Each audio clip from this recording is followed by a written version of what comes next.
आइए आज हम सुनते हैं एक जीवित कहानी एक बहन के बारे में। और उस बहन का जन्म एक मसीह परिवार में हुआ था और उनका नाम सीना था, जो परमेश्वर को जानते हुए भी इनका जीवन परमेश्वर में नहीं था। वो परमेश्वर के परिवार में जन्म तो हुए थे, लेकिन उनका जीवन पाप से भरे हुए था और उनकी जीवन पाप पाप और पाप में डूबती जा रही, क्योंकि उनके जीवन में एक जीवित चर्च नहीं था। वो अक्सर चर्च तो जाते थे, लेकिन वहाँ पर उनको जीवित शिक्षाएं नहीं मिल पाती थी। उनको पाप के बारे में जानकारी नहीं मिल पाती। पाप को छोड़ना है, पाप को त्यागना है, ये उनको कोई नहीं बताता था। तो एक दिन परमेश्वर ने चाहा कि इस बहन को मैं एक जीवित चर्च में लेके जाऊंगा और इसको पाप ना करने के लिए बोलूंगा। और पाप करने से क्या होता है, लोग परमेश्वर के पास आते हैं या परमेश्वर से दूर। तो परमेश्वर ने ठाना कि मैं इसे एक जीवित चर्च में लेकर जाऊं। तो आखिर में परमेश्वर इस बहन को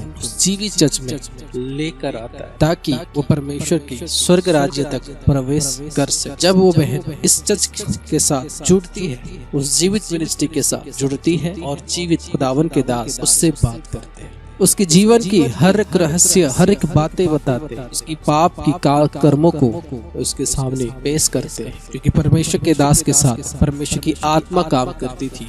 और उसी दौरान परमेश्वर अपने दास को जो जो शब्द बोलता था वो सारे परमेश्वर की ओर से आती थी। तो इस बहन को परमेश्वर के दास ने हर एक भली बात बताया और उसको कहा कि तू आज से पाप न करना, क्योंकि परमेश्वर तुझसे बहुत प्यार करता है और तूने अपने बीते हुए जीवन में बहुत सारे से पाप किया है, जिस कारण से परमेश्वर तुझे लाना चाहता है और तुझे नया जीवन देना चाहता है। अपने पाप को स्वीकार कर और परमेश्वर को ग्रहण कर। तो उस बहन ने ऐसा ही किया, अपने पापों को स्वीकार किया और पश्चाताप किया। थोड़े दिनों के बाद वो बहन अपने पति के लिए बहुत चिंतित रहती थी, क्योंकि उसका पति नशा दारू भरी जीवन में रहता था। वो परमेश्वर के साथ उसका कोई ताल्लुकात नहीं था।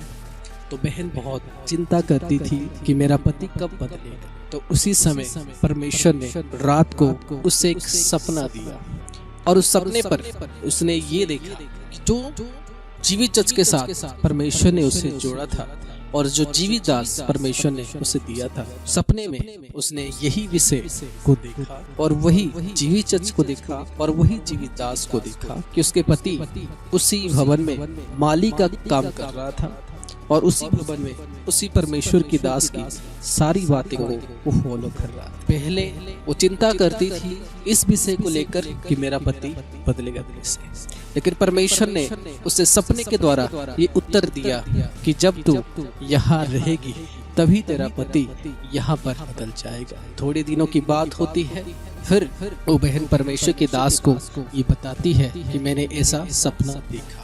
तो परमेश्वर के दास उसे कहते हैं इस सपना जरूर आपको परमेश्वर ने दिया होगा, कि इस बहन को इससे पहले इसी प्रकार की कोई सपने नहीं आती थी। तो इसका सरासर बात यही है कि इस बहन को परमेश्वर ने ये सपना दिया है, जो परमेश्वर की दास ने उससे कहा कि परमेश्वर अपने लोगों से सपने के द्वारा बात करता है और जो जिस विश्वासी के लिए सही बातें हैं वो परमेश्वर उन लोगों को सपने के माध्यम से बताता है। तो परमेश्वर के दास ने कहा ये सच में परमेश्वर आपके जीवन पर ये बातों को और ये काम को जरूर करेगा इस कलीसिया के द्वारा। ये आपकी फ्यूचर की ब्लेसिंग है, जिसके लिए आप चिंताएं करते थे, परमेश्वर ने आपको सपने के माध्यम से ये उत्तर दे दिया है। फिर वो बहन जुड़े रहे उस परमेश्वर के दास के पास, लगातार जुड़े रहे। थोड़े दिनों के बाद शैतान उनकी परीक्षाएं लेने, आपको पता है जिस व्यक्ति को परमेश्वर चुनता है उद्धार करने के लिए, उसी व्यक्ति को शैतान भी चुनता है। थोड़े दिनों के बाद शैतान चाहता है कि इसको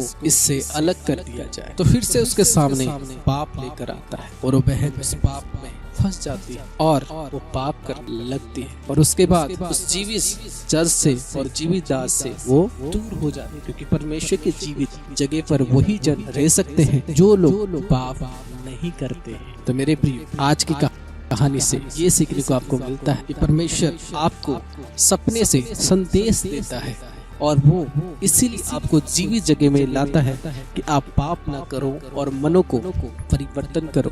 वो बहन थोड़े समय के बाद दूर हो गए लेकिन अगर वो सोचते कि मुझे परमेश्वर ने सपना दिया था, दास ने सपना नहीं दिया, ये सपना स्वर्ग से आती है, परमेश्वर की ओर से आती है हमारे जीवन को परिवर्तन करने के। तो आज की मैसेज से आपको यही सीखना होगा कि परमेश्वर ने आपको जो संदेश दिया है आपको उसी को फॉलो करना है और सिद्धांत को चलना है और पाप भरी जीवन से आपको आजाद होना है।